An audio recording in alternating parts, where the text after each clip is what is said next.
Mga kababayan, sa lahat ng kapuso natin dyan sa Pampanga ngayong Holy Week, inaabangan na dyan sa San Pedro kutud ang taon ng pagpapapako sa krus. Gaya ni Mang Ruben Enahe na 37 years nang gumaganap bilang Kristo. Pero ngayong taon, ito na raw ang kanyang huli at may papalit na sa kanya. At makakausap siya mismo ni Maris. Maris, kumusta ang paghahanda sa Maleldo dyan sa kutud?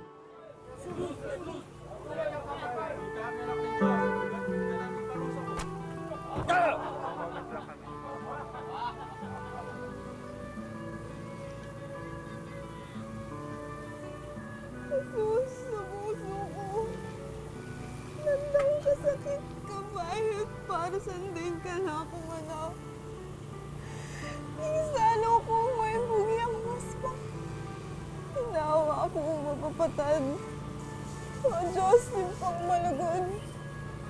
Blessed Holy Wednesday po sa inyo mga kapuso. Ang inyo pong napapanood dito sa aking likuran ay bahagi lamang po ng isinasagawang senakulo o Maleldo, kung tawagin po nila rito. No? Sa darating na Biyernes po yan, Biyernes Santo nila isasagawa. At panata na ito ng mga kapuso natin dito na ginagawa na simula pa noong 1955. Pero bukod po sa pagsali sa Maleldo, ang ilan sa kanila ay nagpapapako talaga sa krus bilang kanilang paraan ng pamamanata. At ang pinakamatagal na gumagawa nga po niyan ay si Mang Ruben Enahe na 37 years na sa kanyang pamamanata. At ayon sa kanya, ito po ang huling taon niya na magpapapako sa krus. So kumustahin po muna natin ang naging karanasan ni Mang Ruben sa kanya pong buong halos 4 na dekada na pamamanata. No? Pwede po nating lapitan kasi ito pong ginagawa nila ngayon ay rehearsal pa lamang ng Maleldo. No? Sa mismong Biyernes Santo, gaganapin po ito mula 12 noon hanggang 3 p.m. So, Mang Ruben, magandang umaga po sa inyo. Magandang umaga po. So sa loob po ng 37 years, halos 4 na dekada po, no, gumanap po kayo na Jesucristo, nagpapapako kayo sa krus, hindi lang pinapasan yung krus, nagpapapako talaga. Ano po ba ang naging bunsod ng inyo pong pamamanatang ito? Unang-una po yung panata ko, pasasalamat dahil sa magaligtas ko doon sa aksidente sa aking trabaho. Especially po Anong aksidente po yun? Nahulog po ako sa katlong palapag ng building. Construction? Construction po. Okay. Yung pangalawa po, yung anak ko, yung pangalawa, nag-50-50 yun sa hospital. Buntis pa. Okay. Pinagpanata ko po yun.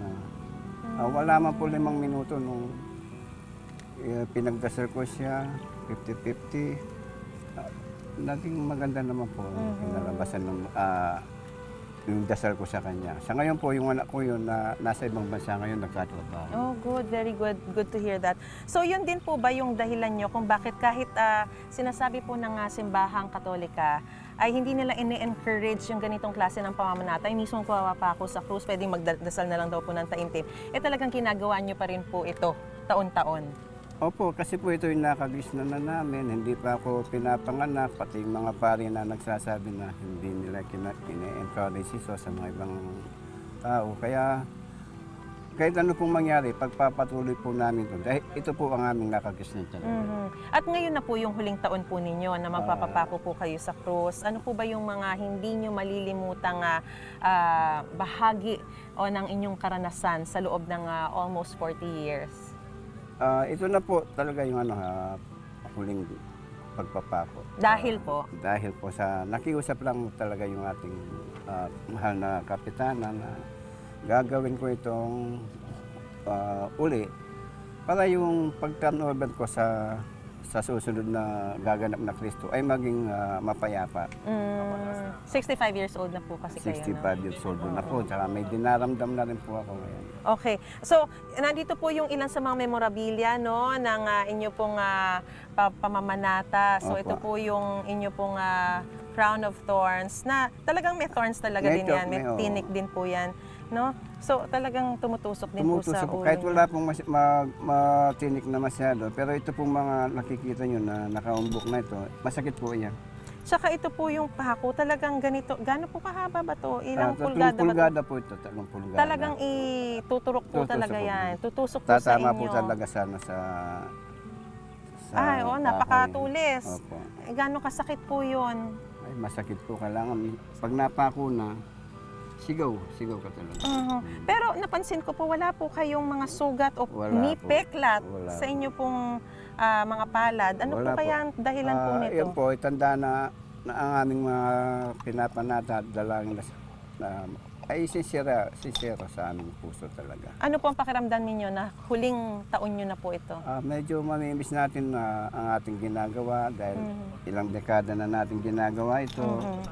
Mamimiss ko rin to siyempre. Pero kahit retired na ako, pagpapatuloy ko po. Alright. Mag-a-assist lang po sa mga gaganap na o hahalili sa akin bilang Kristo. At speaking of turnover, ngayon naman po makakausap natin yung taong pagpapasahan po ni Mang Ruben ng kanyang tungkulin bilang Heso Kristo. Siya po ay si Arnold Maniago. Magandang umaga sa iyo, Arnold. Good morning. Magandang umaga rin po, ma'am. So, bago ipasa sa iyo ni Mang Ruben yung pagpapasan at pagpapapako rin sa krus, no? Kayo rin po ay namamanata na pwede mo bang ikwento sa amin gano'n na kayo katagal na namamanata at paano nagsimula ito? Nung nagsimula po ako sa pagpapanata po, 19 anyos pa lang po nun ako. Magmula nun hanggang sa edad ko po nito, kino-continuous ko po yung pagpapanata ko po. So, kayo rin po ay pinapako na rin sa krus dati? Opo, Kaya dati kayo rin po. naman ay madaling napapayag? Opo. Pero gaano kabigat yung responsibilidad na this time, hindi na lang kayo isa sa mga magpapapako, kundi kayo na yung gaganap bilang si Heso Kristo? Kasi yung sa akin, unang-una pinagpapanata ang mga pamilya ko. Tapos lalo-lalo na yung anak ko po ng bunso, may sakit po siya ng puso. Oo. So, pakita nga rin ng palad mo, nagpapapako ka rin pero wala ring ano? Wala rin po. Peklat. Pero Wala. talagang bumabaon ba talaga yung pako doon Bumabaon sa po. palad ninyo? Bumabaon po hanggang sa likod po, ma'am. Oo. So sa Biyernes Santo magaganap na po yung opisyal na pagpapasa sa inyo po ni Mang Ruben ng tungkulin bilang Heso Kristo. Ano po ang pakiramdam ninyo na this time ito na talaga? Kasi dati sinasabi po ni Mang Ruben na huli na niya, pero this time ay talagang huli na niya. At ano po ang pakiramdam po ninyo? Sa ngayon po, medyo ninenervous pa rin po akong konti kahit pa paano. Kasi po, madadagdagan na naman po yung ano ko sa pagpapanata ko po. Oh. Hindi po kagaya nung dati po. Ngayon medyo meron na po akong konting role po. I understand, 25 years na kayong... Opo. Mag-25 years na po itong sa Biyernes Santo po. pamamanata. Opo. So, kumbaga, kaya rin yung abutin yung 37 years ni Mang Ruben? Makakayanan po, ma'am. Oo. Mga Hanggat by sa that time. nasa kondisyong katawan natin, tsaka pipilitin po talaga natin. Alright. At dahil po ito turn over na sa inyo ni Mang Ruben yung krus, pati po yung krus, no? Ito turn over nyo na rin po. Ito po, ipapasa nyo na po yung tungkuling ito kay Arnold. Ipasa po natin. At ano ba ang mensahe nyo po, Mang Ruben, para kay Arnold? Magiging mensahe ko po sa kanya, sana sa pagganap mo bilang Yesu Kristo, ay maging modelo ka ng mga tao kung paano nila iniidolo ang ating mahal na Panginoong Jesus. Sana maging mapayapa ang ating pagsaling ko sa iyo sa krus na ito.